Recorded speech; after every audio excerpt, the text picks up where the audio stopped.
How the Grinch Stole Christmas by Dr. Seuss.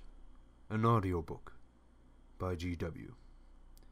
Every Who down in Whoville liked Christmas a lot, but the Grinch, who lived just north of Whoville, did not.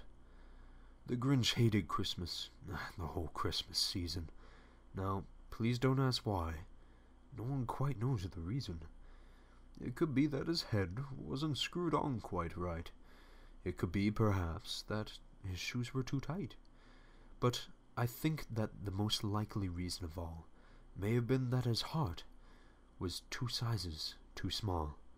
But whatever the reason, his heart or his shoes, he stood there on Christmas Eve, hating the Whos, staring down from his cave with a sour, grinchy frown at the warm lighted windows below in their town. For he knew every Who down in Whoville beneath was busy now, hanging a mistletoe wreath. And they're hanging their stockings, he snarled with a sneer.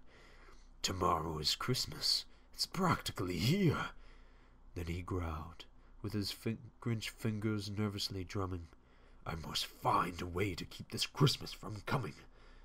For tomorrow, he knew, all the Who girls and boys would wake up bright and early. They'd rush for their toys, and then, oh the noise, noise. That's the thing he hated. The noise. Then the Whos, young and old, would sit down to a feast. And they'd feast, and they'd feast, and they'd feast. They would start on Who pudding, and rare Who roast beast, which was something the Grinch couldn't stand in the least. And then they'd do something he liked least of all. Every Who down in Whoville, the tall and the small, would stand close together, with Christmas bells ringing. They'd stand hand in hand, and the Whos would start singing. They'd sing, and they'd sing, oh, and they would sing, and sing, and sing. And the more the Grinch thought of the Who Christmas sing, the more the Grinch thought, I must stop this whole thing. Why, for 53 years I've put up with them now. I must stop Christmas from coming. But how? Then he got an idea. An awful idea. The Grinch got an wonderful, awful idea. I know just what to do. The Grinch laughed in his throat, and he made a quick Santa Claus hat and a Santa Claus coat, and he chuckled and clucked. Oh, what a great Grinchy trick! With this coat and this hat, I'll look just like Saint Nick. And all I need is a reindeer. The Grinch looked around, but since reindeer are scarce, there was none to be found. Did that stop the old Grinch? Oh no. The Grinch simply said, if I can't find a reindeer, I'll make one instead. So he called his dog Max. Then he took some red thread, and he tied a big horn on top of his head. Then he loaded some bags and some old empty sacks on a ramshackle sleigh, and he hitched up old Max. Then the Grinch said, giddy up, and the sleigh started down toward the homes where the Whos lay a snooze in their town. All the windows were dark, quiet snow filled the air. All the Whos were all dreaming sweet dreams without care, when he came to the first house in the square. This is stop number 1, said the old Grinch Claus hissed, and he climbed to the roof, empty bags in his fist. Then he slid down the chimney, a rather tight pinch, but if Santa could do it, then so could the Grinch. He got stuck only once, for a moment or two. Then he stuck his head out of the fireplace flue, where the little Who stockings all hung in a row. These stockings, he grinned, are the first things to go. Then he slithered and slunk with a smile most unpleasant around the whole room, and he took every present. Pop guns and bicycles, roller skates, drums, checkerboards, tricycles, popcorn, and plums, and he stuffed them in bags. Then the Grinch, very nimble, stuffed all the bags one by one up the chimney Then he slunk to the icebox. He took the Who's feast. He took the Who pudding. He took the roast beast. He cleaned out that icebox as quick as a flash. Why, that Grinch even took their last can of Who hash. Then he stuffed all the food up the chimney with glee. And now, grinned the Grinch, I'll stuff up the tree. And the Grinch grabbed the tree, and he started to shove, when he heard a small sound like the coo of a dove. He turned around fast, and he saw a small Who, little Cindy Lou Who was no more than 2. The Grinch had been caught by this little Who daughter, who'd got out of bed for a cup of cold water. She stared at the Grinch and said, "Santa Claus, why? Why are you taking our Christmas tree? Why?" But, you know, that old Grinch was so smart and so slick, he thought up a lie, and he thought it up quick.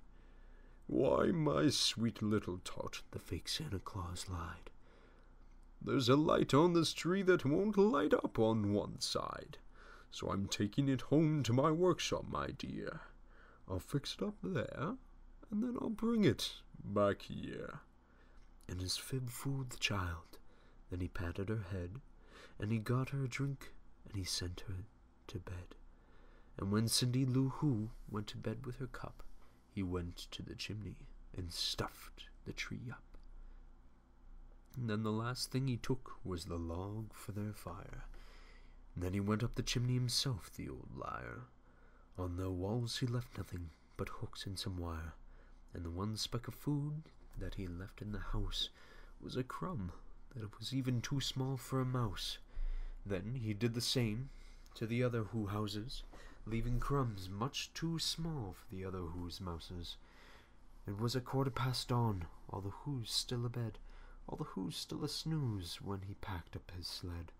Packed it up with their presents, the ribbons, the wrappings, the tag and the tinsel, the trimmings, the trappings. 3,000 feet up the side of Mount Crumpet, he rode to the tip-top to dump it. "Pooh-hoo to the Who's," he was grinchishly humming. "They're finding out now that no Christmas is coming. They're just waking up now. I know just what they'll do. The mouths will hang open a minute or 2. Then all the Who's down in Whoville will all cry, boo-hoo." "That's a noise," grinned the Grinch, "that I simply must hear." So he paused, and the Grinch put a hand to his ear, and he did hear a sound rising over the snow. It started in low, and then it started to grow. But the sound wasn't sad. Why, the sound sounded merry. It couldn't be so, but it was merry, very. He stared down at the Whoville. The Grinch popped his eyes. Then he shook. What he saw was a shocking surprise. Every Who down in Whoville, the tall and the small, was singing, without any presents at all. He hadn't stopped Christmas from coming. It came. Somehow or other, it came just the same. And the Grinch, with his Grinch feet ice cold in the snow, stood puzzling and puzzling. How could it be so? It came without ribbons. It came without tags. It came without packages or boxes or bags. And he puzzled 3 hours, till his puzzler was sore. Then the Grinch thought of something he hadn't before. Maybe Christmas, he thought, doesn't come from a store. Maybe Christmas, perhaps, means a little bit more. And what happened then? Well, in Whoville they say that the Grinch's small heart grew 3 sizes that day. And the minute his heart didn't feel quite so tight, he whizzed with his load through the morning light, and he brought back the toys and the food for his feast, and he himself, the Grinch, carved the roast beef.